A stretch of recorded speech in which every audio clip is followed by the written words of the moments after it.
Hello साथीहरु, सबैमा सेवा सन्चै हुनुहुन्छ होला है। म पनि आजको मितिसम्म एकदम सन्चै छु। अहिले चाहिँ म ठ्याक्कै भन्नुपर्दा गाउँ आएको छु, हाम्रो खोटाङतिर। अनि अहिले चाहिँ हेर्नु न, यस्तो दामी छ कि बिहानको भ्यू। मौसम पनि ठ्याक्कै उस्तै भएको छ, दसैँ आएको जस्तो क्या। त्यही भएर रमाइलो लागिरहेछ। रमाइलो पनि खासै रमाइलो त छैन हैन, अब यतिको रमाइलो मान्नै पर्छ, किनकि जस्तो छ जे छ त्यसैमा खुसी हुनुपर्छ। अलिकति रमाइलो नलागेको भन्न चाहेको चाहिँ मैले के कारणले भने, घर फ्यामिली सबैजना बसेर सँगै मनाए जस्तो चाहिँ नहुने रहेछ। त्यही भएर चाहिँ मैले अलिकति खल्लो लाग्यो भन्न खोजेको। अब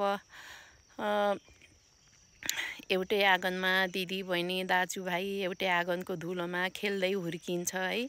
अब पछि आफ्नो बाध्यता परिस्थितिले कता कता अब चाडपर्वमा पनि सँगै हुन नसक्दा चाहिँ अलिकति चाडपर्व चाहिँ खल्लो लाग्ने रहेछ के साथीहरू।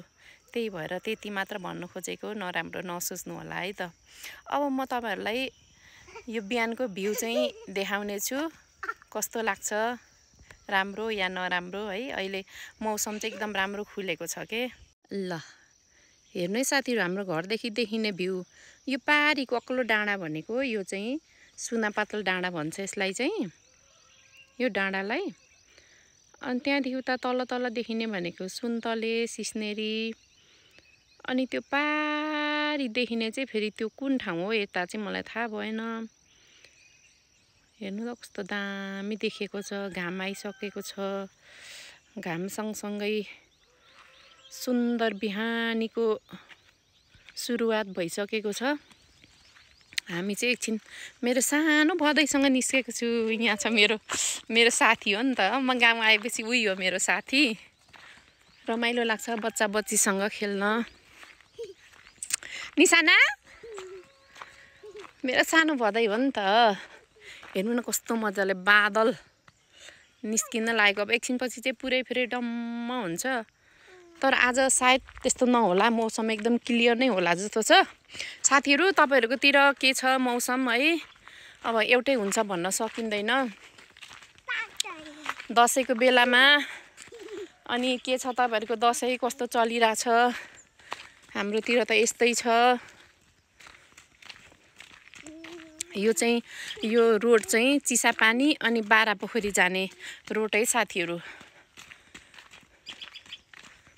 सररररर यो बाटो हुँदै बारापोखरी अनि चिसापानी जान सकिन्छ। यता चाहिँ गाईघाट झर्न सकिन्छ यो रोडबाट चाहिँ।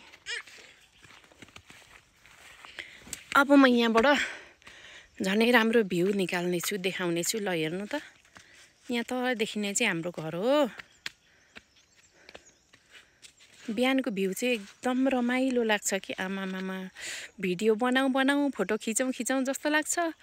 अब फोटो खिचिदिने मान्छे पनि नभएर अलिकति समस्या।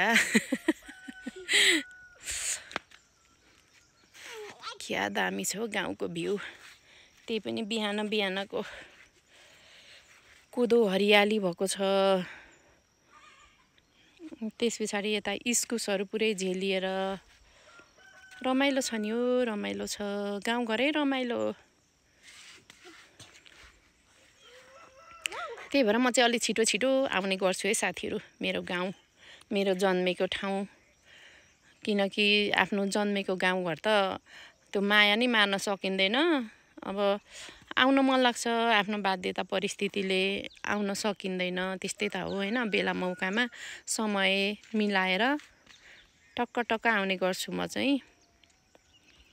अनि यो चाहिँ पुरै अम्लिसो घारी। अब पछि फुलेको बेला पुरै यो साइड चाहिँ अम्लिसो फुल्ने हो यो, सररररर परेर।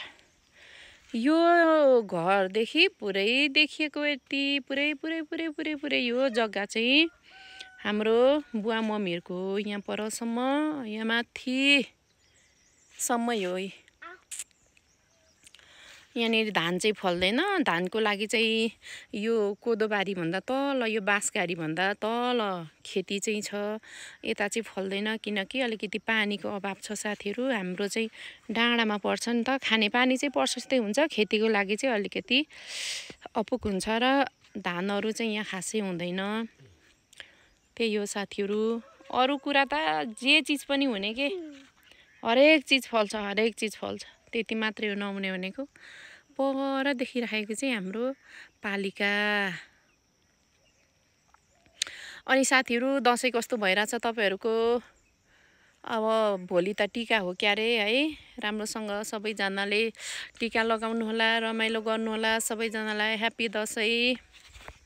साथीहरू आजको लागि चाहिँ मेरो भिडियो यति नै है। छोटो छ, सबैजनालाई माया गरिदिनु होला, माया पनि गरिदिनु भएको छ। सबैजनालाई ह्याप्पी दसैँ भन्दै बाई बाई साथीहरू।